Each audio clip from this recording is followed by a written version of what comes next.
за последнее время фамилию Сабо я лично уже слышу так, по сводкам во второй раз.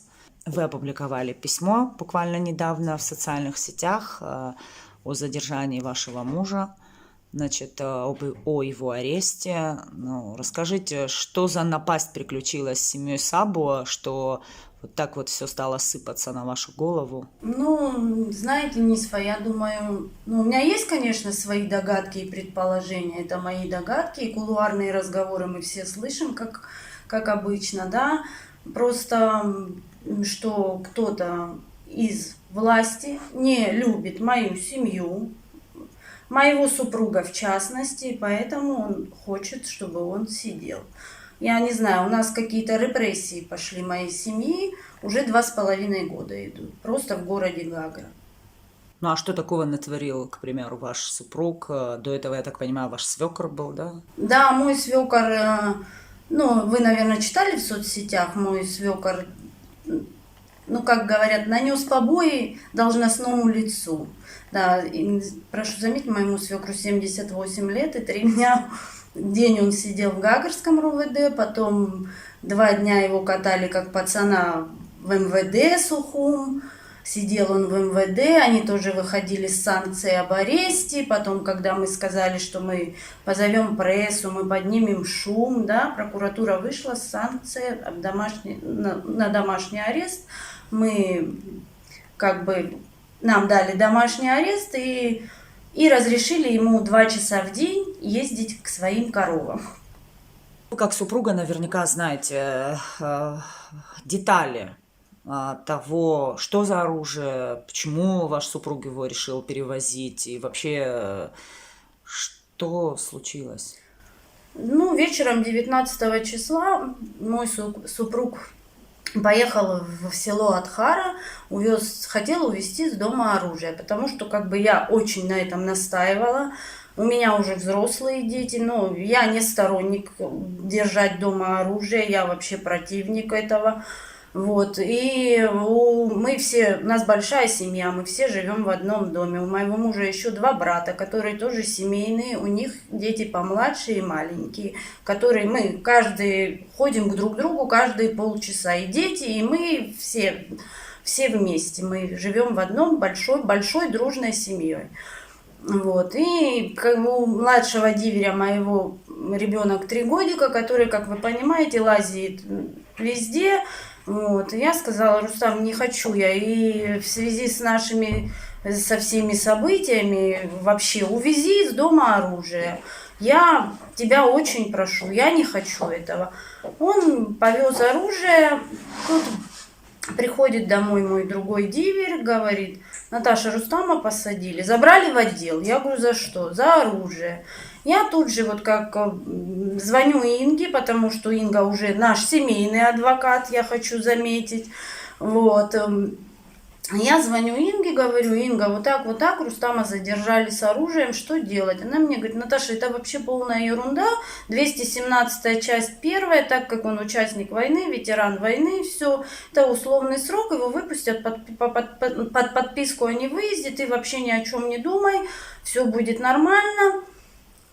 То есть формально, говорит, там на допрос возьми адвоката, чтобы мне не ехать в Сухума, с Гагры кого-нибудь возьми, там буквально формальность, его оформят, и все, он будет дома. Я говорю: хорошо. Ну, 2 дня проходит, тут мы понимаем, понимаете, да, что почему-то они меняют свое решение, и выходят, и мне говорят, они будут выходить с подпиской, не с подпиской, с санкцией, заключить его под стражу на время следствия.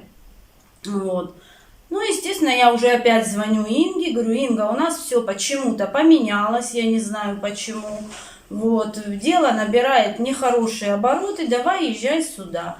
И это было вечером 21 числа.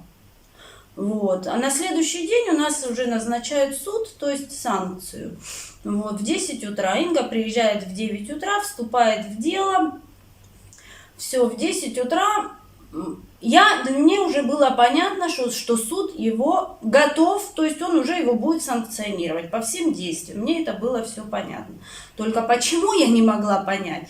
А так, по ходу всех событий, я не юрист, и то я поняла, что будет его санкционировать. Открывается заседание, то есть мы заявляем отвод судье, потому что они с моим супругом родственники. Суд переносится на следующий день, отвод она принимает, суд переносится на следующий день в 14:00. Мы знаем, что суд на следующий день в 14:00. Ну, все, Инга уехала в Сухум, мы остались дома. Тут я узнаю, опять-таки, что суд уже опять в этот же день должен состояться в 18:00. Мы все приезжаем к 18, родственники, к 18:00 в суд. Оказывается, суд прошел в 17:00. Они его открыли, заседание, так как Инга не приехала, почему-то моему супругу предоставили госзащитника, от которого он отказался. Вот, и все, заседание открыли и сказали, продолжим завтра в 2 часа. Ну, все. На следующий день приезжает Инга, открывается заседание, приходят Рустама боевые друзья, родственники, человек 30-40 на суде было. При том, что, прошу заметить, суд у нас начался в 2 часа, вышли из зала суда мы в 10 минут 12 ночи. Так долго? Да, так долго это все проходило. Судья у нас был Инал Соломонович, Анатольевич. Так как он принимает Соломоновы решения, я чуть-чуть ошиблась в его отчестве. Вот. Инал Анатольевич Квициния. Естественно, он выносит ему санкцию взять под стражу на месяц. Вот. Но еще один любопытный момент. Я не юрист, да, я обычная женщина, домохозяйка. И я не юрист. И в конце, когда он огласил, или как это назвать, вот эту санкцию, да, стоит, представьте, человек 30 в зале судебного заседания людей, все наши городские, Рустама командир, ребята, с кем он воевал, все родственники, там, сестры, все. И судья, для меня это шок, стоит в мантии, под протокол, говорит, я считаю, это бред, говорит вещь такую, я принял это решение такое, чтобы мой вам совет за месяц примириться. Естественно, мы не понимаем, мы вслед он уходит, мы вслед ему, весь зал начинает кричать, скажите, с кем мириться, с неустановленным лицом? Но для меня это какая-то большая загадка, и до сих пор я не могу получить ни от кого ответ на этот вопрос. С кем мириться? Пусть нам скажут, с кем нам мириться. У моего мужа нет врагов. С кем нам мириться? Это было в зале суда? Это было в зале суда, да. Естественно, в протоколе вот этой последней фразы нет. Исходя из того, что судья Инал Квициния предлагал примириться, вы не предпринимали попыток, все-таки выяснить, с кем надо мириться? Может быть, этот человек и есть корень всех бед, которые на вас свалились? Я не знаю, с кем мириться. Вот я хочу Инала Анатольевича спросить, клянусь, я хочу просто прийти, и чтобы закончились вот эти все репрессии в отношении нашей семьи, пусть он мне скажет, что он имел в виду или кого он имел в виду, с кем нам нужно мириться.